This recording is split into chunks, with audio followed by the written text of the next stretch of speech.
Olá, companheiras. Eu sou Lúcia Maria de Lira e Silva, sou mulher rural, casada com Paulo Monteiro da Silva, tenho filhos.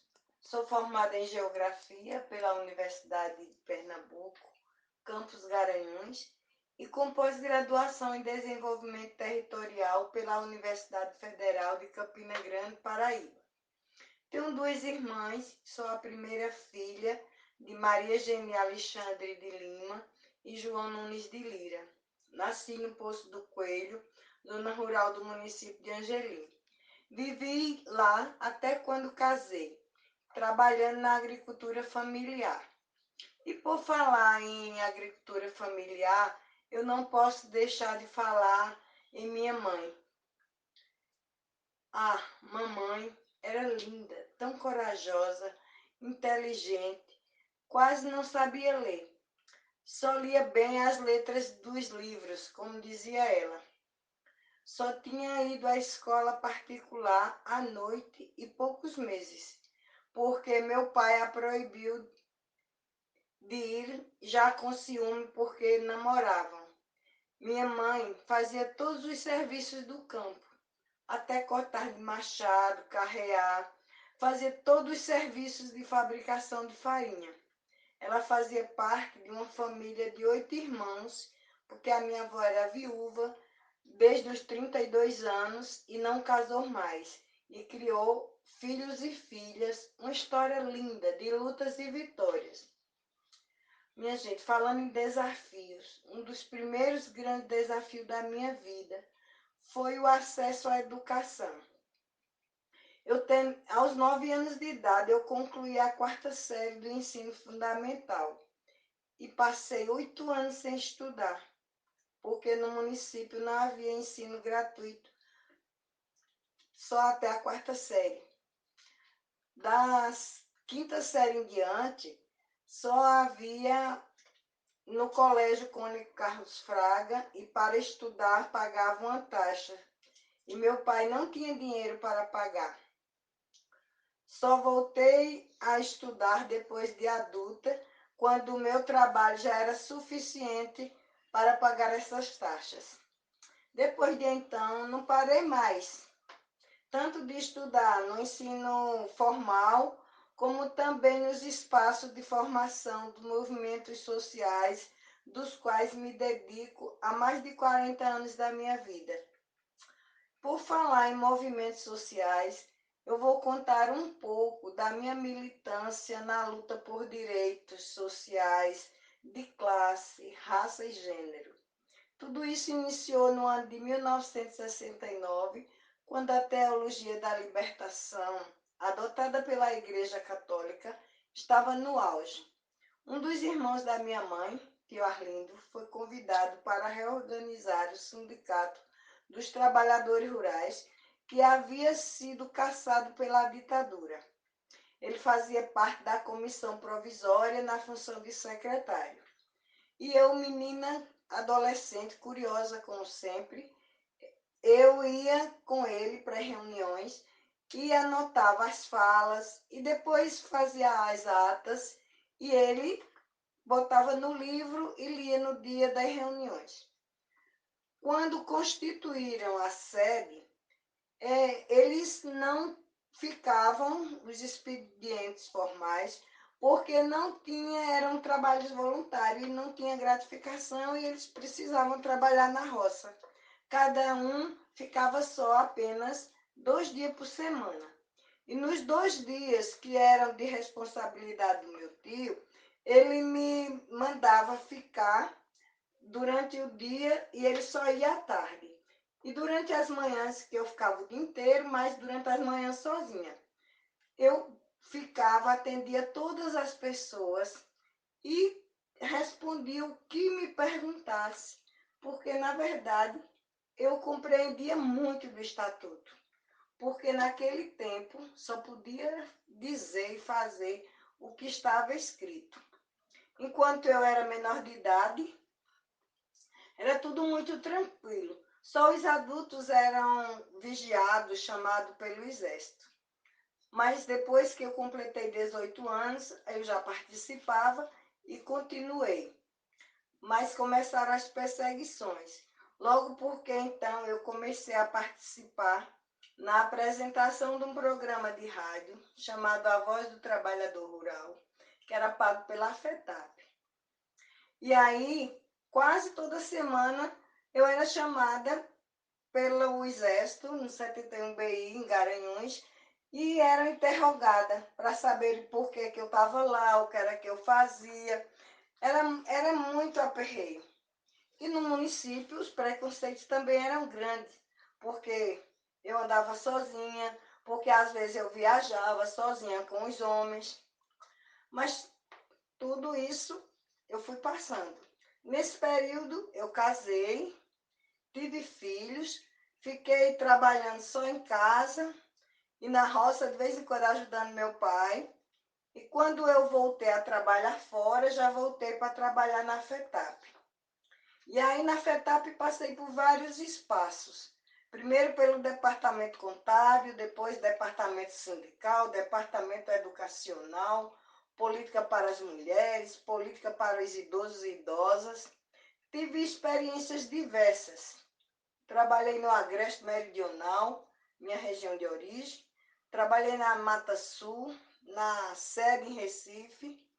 Tenho um sentimento de dever cumprido, de ter contribuído nas diversas conquistas políticas para homens e mulheres do campo e ter fortalecido a participação da mulher no movimento sindical durante todo esse tempo. E também acumulei várias experiências nesse período.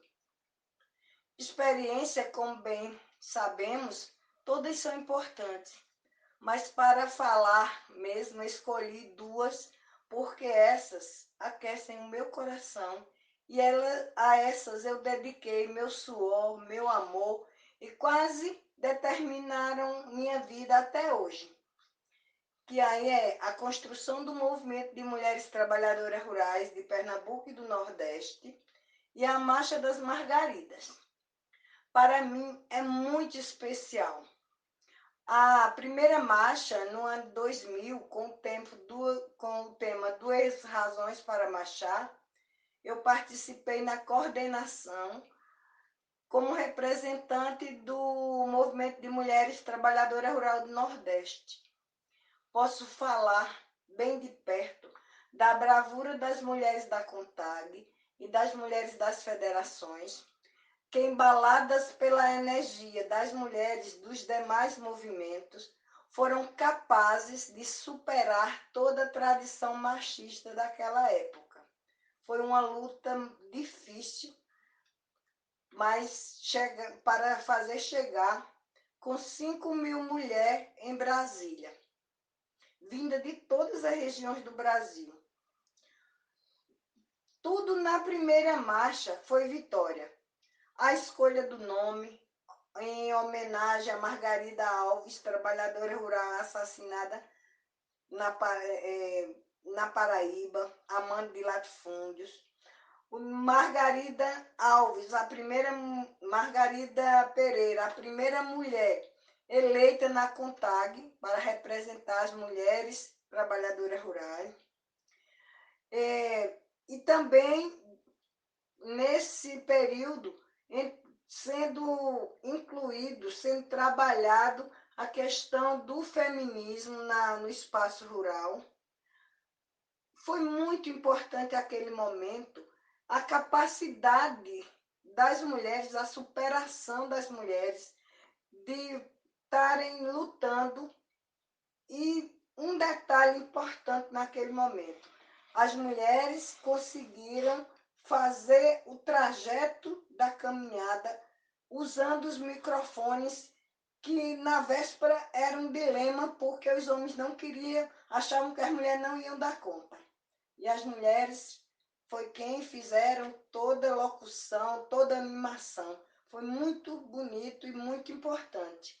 As mulheres cobrando políticas públicas, cobrando reforma agrária, segurança alimentar, saúde, educação. É importantíssimo. Amigas, eu falo só da primeira marcha, porque as demais marchas elas foram se ampliando.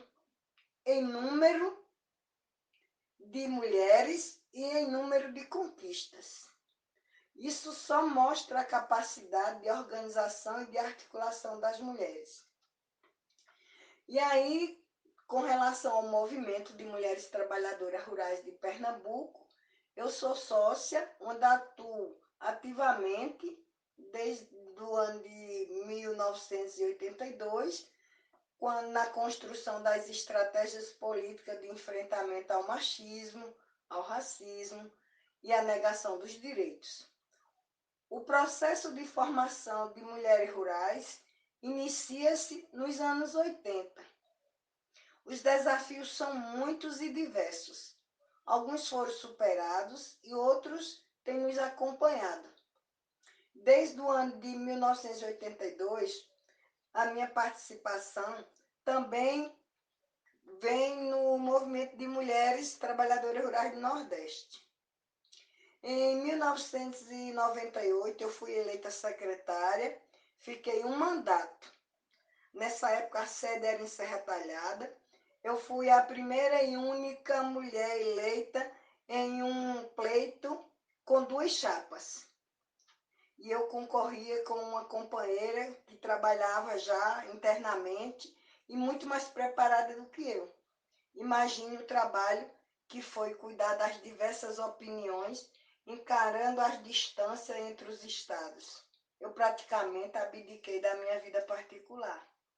Fui bem-sucedida, graças a muitas companheiras valiosas, como Vanete Almeida, que não se encontra mais aqui na Terra, como auxiliadora Idelzuíta Aparecida, ambas do Piauí, Solidariedade da Paraíba, Cícera, que hoje é presidente da FETAP, Maria Jucá e muitas outras. Eu quero destacar como mais importante em todas essas vivências o processo formativo de mulheres rurais, começando pelo curso de metodologia, porque trabalhar com mulher é muito importante e muito útil. Nós tivemos um primeiro momento, um curso de metodologia com o título Por que Trabalhar com Mulher, que foi moderado pelas pedagogas, a feminista do Cineia e da Isa Amador, que tinha mulher dos 9 estados do Nordeste, que deu muito resultado. Foi possível, através desse trabalho, desse curso de metodologia, sensibilizar, nos estimular e construirmos depois um programa de formação de educadora com maior abrangência territorial, também coordenado por trabalhadora rural, uma trabalhadora de cada estado do Nordeste. Mas o que havia participado do primeiro curso, aquelas mulheres desde o primeiro curso que vinha acompanhando. Ele também foi moderado pela pedagoga Daísa Amador e foi um trabalho que foi crescendo do ponto de vista da quantidade e do ponto de vista da qualidade. Tanto que nós fomos capazes de chegarmos a trazer para nos fortalecer a cientista política e pesquisadora Cristina Buarque, que ao chegar no grupo, junto com as trabalhadoras, fomos capazes de fazer uma sistematização desse programa, escrever um livro e publicar. O livro com o título Estrada da Sabedoria. Esse livro foi utilizado pela Secretaria Estadual de Política para as Mulheres, aqui do estado de Pernambuco, em diversos momentos de formação de mulheres. No movimento de mulheres trabalhadoras rurais de Pernambuco, eu atuo ativamente na organização de base, articulando as companheiras mulheres rurais e no processo de formação do movimento.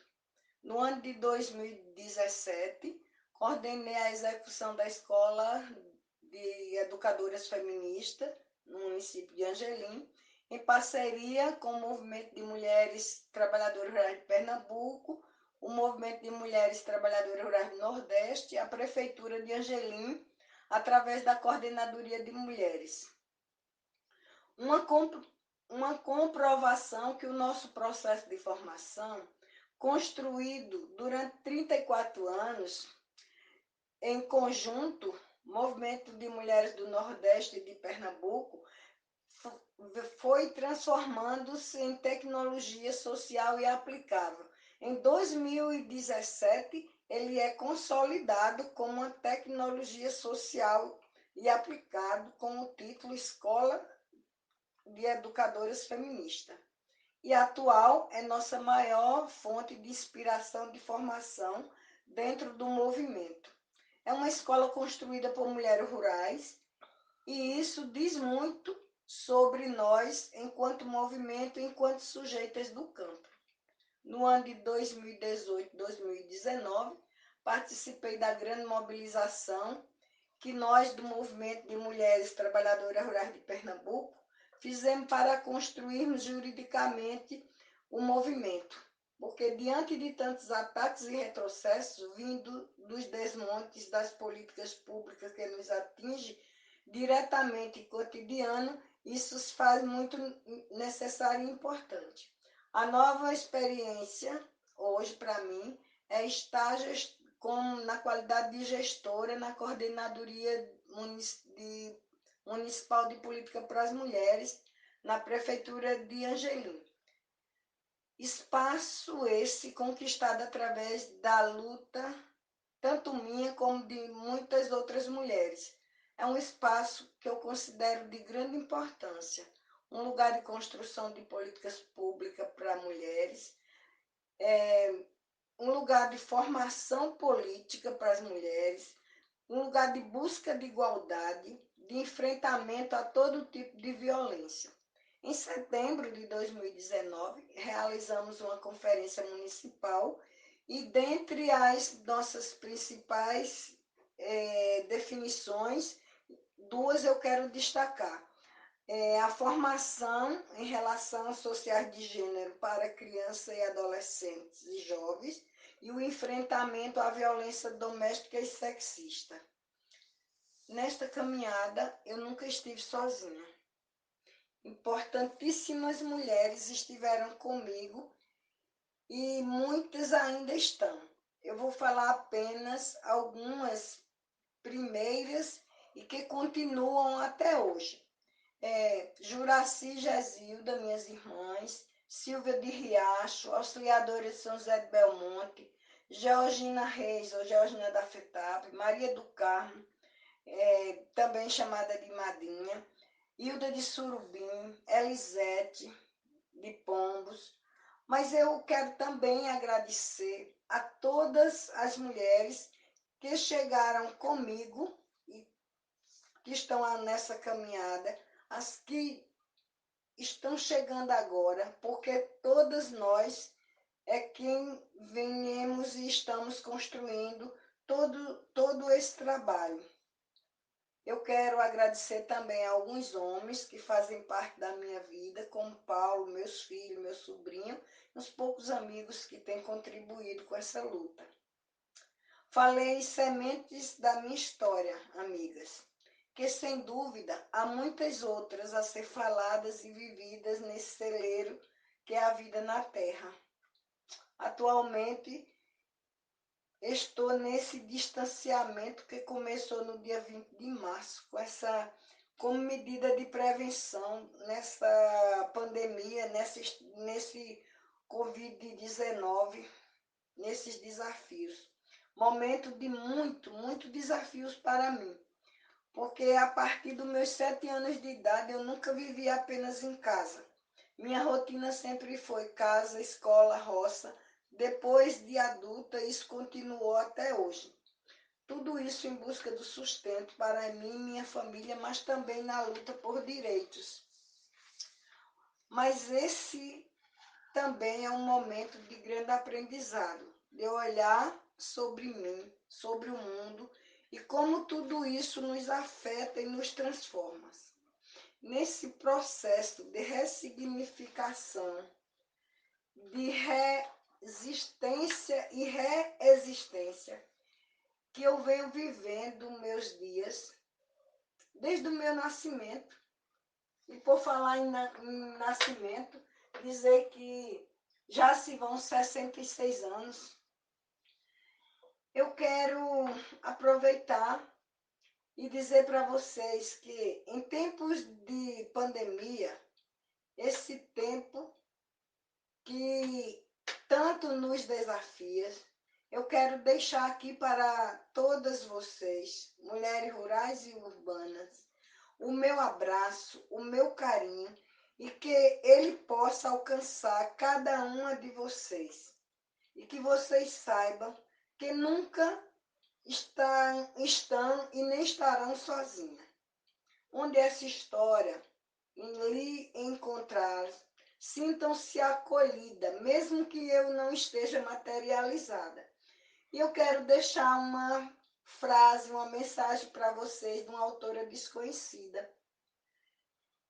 Não serei livre enquanto mulher for prisioneira, ainda que as suas correntes sejam diferentes das minhas. Um abraço a todas.